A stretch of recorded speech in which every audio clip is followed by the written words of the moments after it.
McDonald's is worried about its fries, not at one location, not in one city. Across the Midwest, Burger King is rationing portions. Wendy's is pulling fries from the menu entirely in some states. And the reason is sitting in refrigerated warehouses in Prince Edward Island, Alberta, and Manitoba.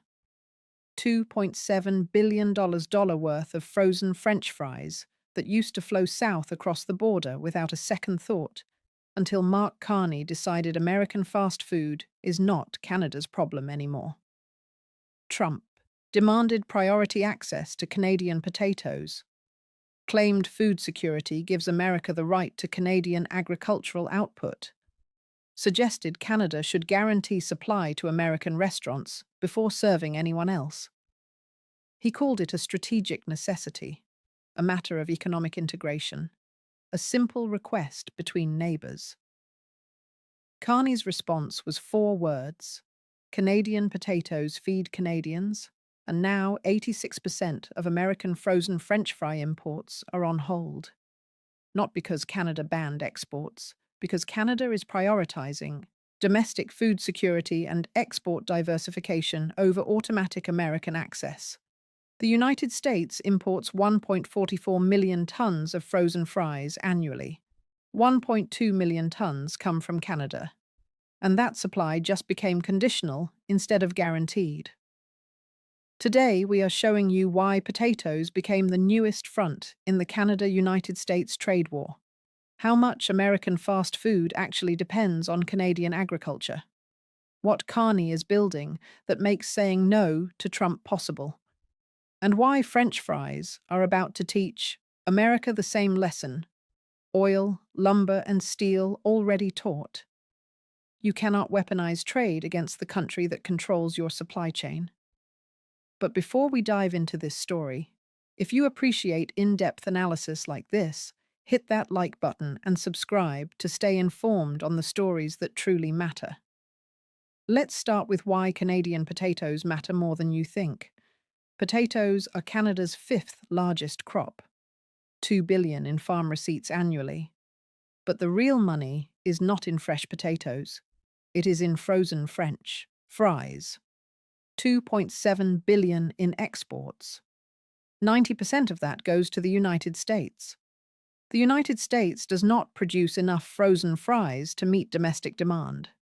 American potato production has been declining. Processing capacity is concentrated in the Northwest, and fast food chains across the country depend on Canadian supply to keep their fryers running. Every major chain. Their fries are not made from American potatoes grown in Idaho and processed in California. They are made from Canadian potatoes grown in Prince Edward Island, processed in Alberta and Manitoba, frozen and shipped south. The supply chain is so integrated that disrupting it shuts down American fast food within days. Trump looked at that dependency and saw leverage. If Canada needs American markets for its frozen fries, threatening those markets should force Canadian cooperation on other issues: tariffs, trade negotiations, resource access, use potato exports as a pressure point, and Canada has to comply. Carney looked at the same dependency and saw vulnerability. If American fast food depends on Canadian potatoes, and Trump is willing to weaponize that dependence through threats, then Canada needs alternatives. Markets that buy Canadian fries without demanding Canadian submission to American trade policy. And Canada found those markets. Asia, Europe, Latin America, countries where population growth and rising incomes are creating demand for frozen potato products. Countries that pay market rates and do not threaten tariffs every time they disagree with Canadian policy. Okay. So what Trump actually demanded? Trump's demand was not subtle. He wanted Canada to guarantee priority access for American food companies, not just maintain current export levels. Guarantee them lock and supply agreements that give American buyers first claim on Canadian production, regardless of global demand or market prices. The justification was food security.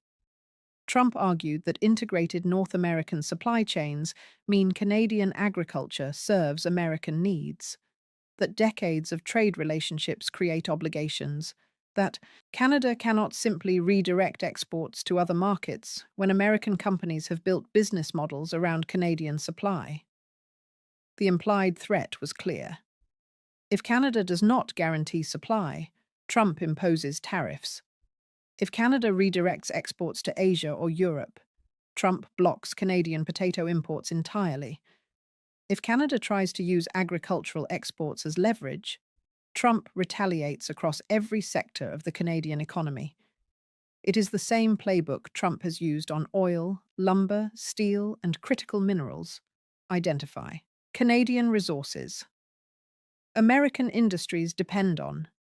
Claim those resources serve American strategic interests, demand guaranteed access at favorable terms, threaten economic destruction if Canada refuses. The difference with potatoes is that Canadian farmers and processors saw it coming. They watched Trump threaten oil, threaten lumber, threaten steel, and they decided dependence on American markets is a vulnerability that needs fixing before Trump exploits it. To understand exactly how Canada is executing this diversification strategy, let's take a look at Mr. Johnson's analysis. So, where exactly is Canada redirecting these potato exports? Look at what Canada has been doing quietly while Trump has been making threats. Prince Edward Island potato growers did not just sit around waiting. They got on planes, they flew to Indonesia, they flew to the Philippines. This was not some diplomatic courtesy visit. This was business hard-nosed trade promotion. They went to those countries to sell Canadian frozen fries to Asian markets that have growing middle classes and fast food sectors, expanding faster than anywhere in North America. And here's the thing. Canada just wrapped up negotiations on a comprehensive economic partnership agreement with Indonesia. Potatoes are specifically included in that deal. We are talking tariff reductions, streamlined customs, direct market access for Canadian agricultural exports. Now, the agreement is not signed yet, but the framework is sitting there ready to go, and Indonesian demand for frozen potato products is rising every quarter. Then you have got the Association of Southeast Asian Nations. Canada has been in talks with that 10-member bloc since 2021, working on a free trade agreement. Those talks are still ongoing. But here is what matters. Agricultural access is at the top of Canada's priority list, and Southeast Asia represents 650 million people with increasing appetite for Western food products. That is not a small market. That is massive. Japan is already buying significant volumes of Canadian frozen fries, but there is room to grow that relationship. Japanese consumers already know Canadian potatoes. Japanese restaurants already use Canadian fries. And here is the beautiful part for Canadian exporters. Japan does not threaten tariffs every time it disagrees with Canadian policy. Imagine that. A trading partner that actually acts like a partner. Mexico is interesting too. Canadian potato exports to Mexico have been climbing. Frozen fries, fresh potatoes, seed potatoes, all of it. Mexico is part of the same trade agreement as the United States, right? But Mexican buyers are not sitting there demanding guaranteed priority access. They are not threatening to block imports if Canada decides to sell to other markets.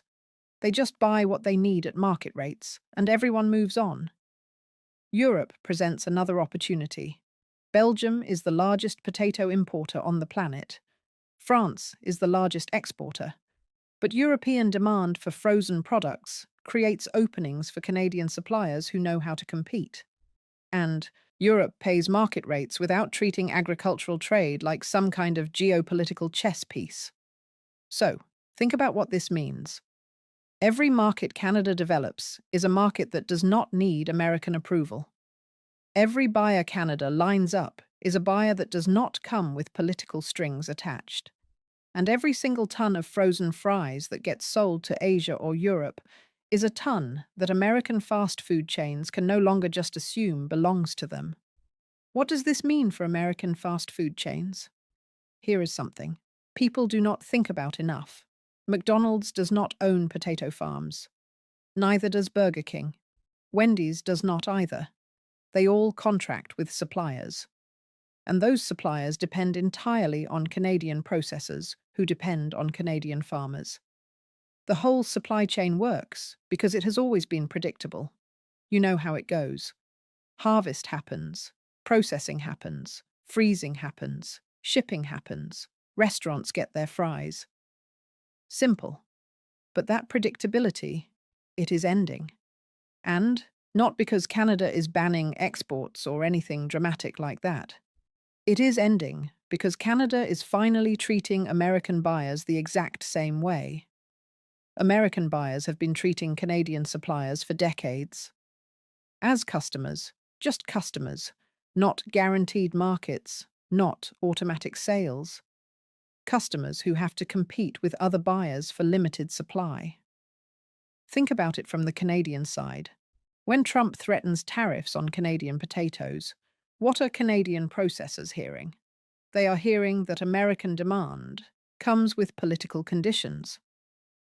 When Trump starts demanding priority access, what are Canadian farmers hearing? They are hearing that if they sell to America, they might have to accept some kind of subordination. When Trump treats agricultural trade like a weapon he can use for leverage, Canadian producers are hearing one thing loud and clear. Diversification is not optional anymore. It is survival. So guess what they are doing? They are diversifying. Asian buyers are paying the same prices without demanding guaranteed priority. European buyers are purchasing without threatening tariffs if Canada happens to sell elsewhere.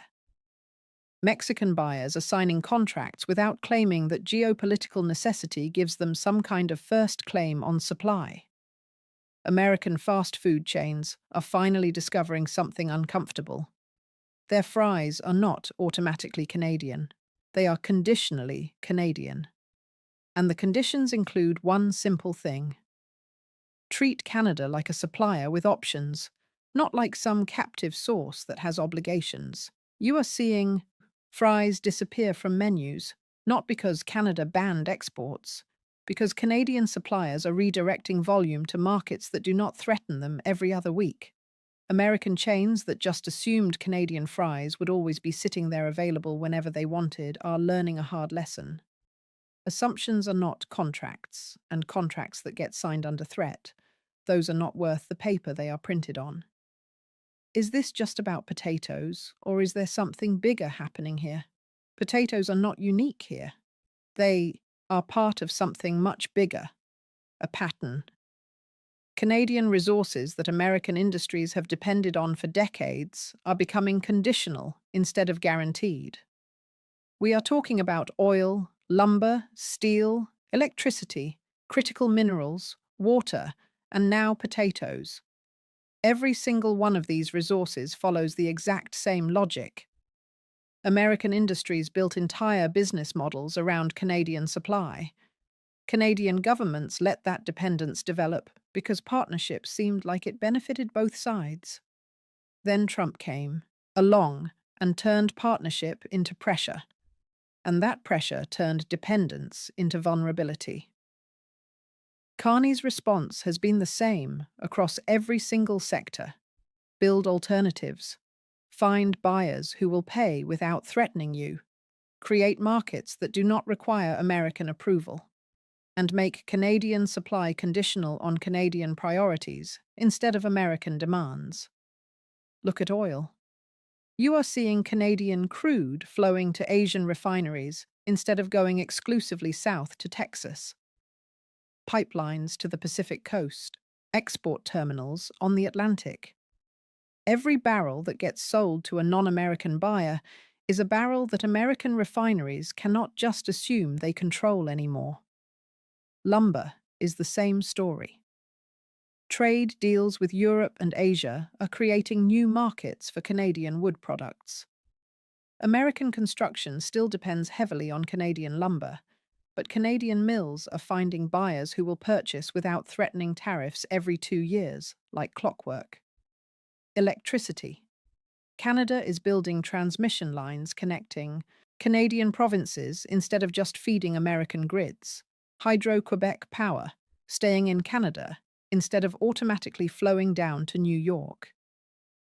American utilities are learning the hard way that Canadian electricity is not some guaranteed resource they can count on forever. Critical minerals. Instead of shipping raw materials to American refineries, Canada is building processing capacity domestically. Lithium, nickel, cobalt, rare earths. Every ton that gets refined in Canada and sold to European or Asian manufacturers is a ton that American industries do not get their hands on. Water. This is the big one. The resource Trump demanded access to, and Carney declared completely non-negotiable. Canadian water serves Canadian needs. Period. End of discussion. It is not available for diversion south to solve American droughts. And now we add potatoes to that list. Canadian farms feeding Canadian priorities first. American fast food is a customer. Just a customer, not the customer. And customers who threaten their suppliers, they learn real quick that suppliers have other options. Why should anyone care about French fries in a trade war? French fries are not exactly a strategic resource, right? But the principle behind what is happening with potatoes that is strategic, because if Trump can demand guaranteed access to Canadian potatoes, what stops him from demanding guaranteed access to Canadian oil? If he can claim food security means Canadian agricultural exports have to serve American needs first. What is stopping him from claiming energy security means Canadian crude has to go to American refineries first? Carney is drawing the line at potatoes because the line has to be drawn somewhere. Canadian resources belong to Canada. Canadian production serves Canadian priorities. Canadian exports go to buyers who pay market rates and do not demand subordination as a condition of doing business. Trump treating agricultural trade as a weapon proves exactly why Canada cannot afford to depend on American markets. Today, it is potatoes. Tomorrow, it could be wheat. Next week, it might be canola. The pattern is crystal clear. Any Canadian export that Trump thinks American industries depend on becomes a pressure point he will try to exploit. The solution is not banning American buyers. That would be stupid and self-defeating. The solution is treating them exactly the same as every other buyer. No guaranteed priority. No preferential access. No assumptions that Canadian production automatically has to serve American needs. Just straightforward. Market transactions between suppliers and customers who negotiate terms instead of one side imposing them. American fast food chains running out of fries is what everyone can see. That is the visible consequence. But the invisible consequence is way more important. Canadian farmers are learning they do not need American buyers to survive. Asian demand exists. European markets are open. Mexican purchases keep growing. Dependence on the United States is a choice, not a necessity. And choices can change. So what happens next in this potato standoff? Trump is going to escalate. He always does. You can see it coming a mile away. Tariffs on Canadian frozen fries, threats to block all potato imports, demands that Canada guarantee supply or face retaliation across every sector of the economy. The pressure campaign is completely predictable because we have seen this exact playbook before on oil, on lumber, on steel. Carney's response is going to be equally predictable. No guarantees, no subordination. Canadian resources serve Canadian priorities.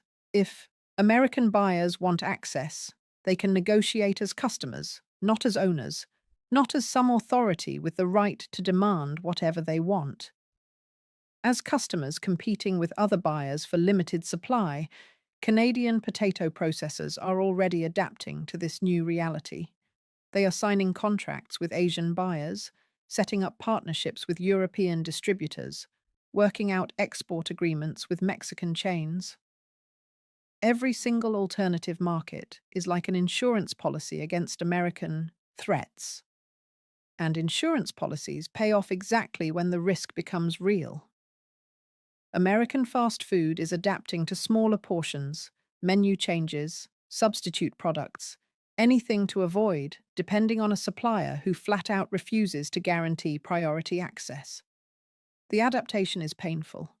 Trust me, customers notice when their fries shrink or disappear altogether. Franchises definitely notice when costs go up or supply becomes unreliable. But here is the thing that adaptation actually proves Carney's point. American industries built business models around Canadian supply without ever seriously considering what happens if that supply becomes conditional. Now they are learning the cost of those assumptions. And Canadian suppliers who built business models around American markets without considering what happens when those markets weaponize trade. They are learning the value of diversification the hard way. Potatoes are teaching the same lesson. Oil already taught the same lesson. Lumber taught the same lesson steel taught. You cannot threaten the country that controls your supply chain and then expect that supply chain to just keep working the same way it always has. Threats create incentives to build alternatives. And once those alternatives exist, your threats become irrelevant. What was Carney's actual response to Trump's demands? Canadian potatoes feed Canadians. That was Carney's entire response to Trump's demand for guaranteed priority access. 4 words. That is it. No lengthy negotiation. No compromised position. No detailed explanation of why American food security does not somehow override Canadian sovereignty. Just a simple statement of fact. Canadian agriculture serves Canadian priorities. If there is supply left over after domestic needs are met, and Canadian export agreements are fulfilled, then sure, American buyers can purchase what remains at market rates without guarantees, without preferential treatment, without any assumptions that geographic proximity creates some kind of special obligations. Trump interpreted those 4 words as a declaration of economic war. Carney said them as a straightforward statement of policy. Canadian resources belong to Canada. That principle applies to oil. It applies to lumber, to steel, to water, to critical minerals. And now it applies to potatoes. American fast food running out of fries is the most visible consequence of that principle. But it is not the most important consequence. Not even close. The important consequence is that Canadian producers are learning they actually have leverage. Canadian farmers are discovering they have real options. Canadian processors are realizing that American buyers are not the only game in town. And leverage changes everything in negotiations. When Trump threatens tariffs on Canadian potatoes, Canadian farmers can point to their Asian contracts and European partnerships and say, look, those markets do not threaten us. When Trump demands guaranteed access, Canadian processors can point to Mexican buyers and Indonesian agreements and say, we have customers who pay without demanding we subordinate ourselves. The balance of power in agricultural trade is shifting right in front of us. Not because Canada suddenly became larger or richer or more powerful than the United States. That is not what is happening. It is shifting because Canada is no longer dependent and independent. Suppliers do not accept terms dictated by threatening buyers. They set terms based on actual market conditions and sell to whoever meets those terms. Trump wanted guaranteed access to Canadian potatoes. What did he get? Market competition. He wanted priority claims on Canadian production. What did he get? The same treatment every other buyer gets. He wanted subordination. What did he get? Sovereignty. And American fast food is learning exactly what Canadian oil companies already proved. When you weaponize trade against your suppliers go find other customers. And once they find those other customers, your threats stop working. Simple as that. Canadian potatoes feed Canadians. Everything else is negotiable. And negotiation means Canada has leverage that Trump cannot threaten away, no matter how hard he tries.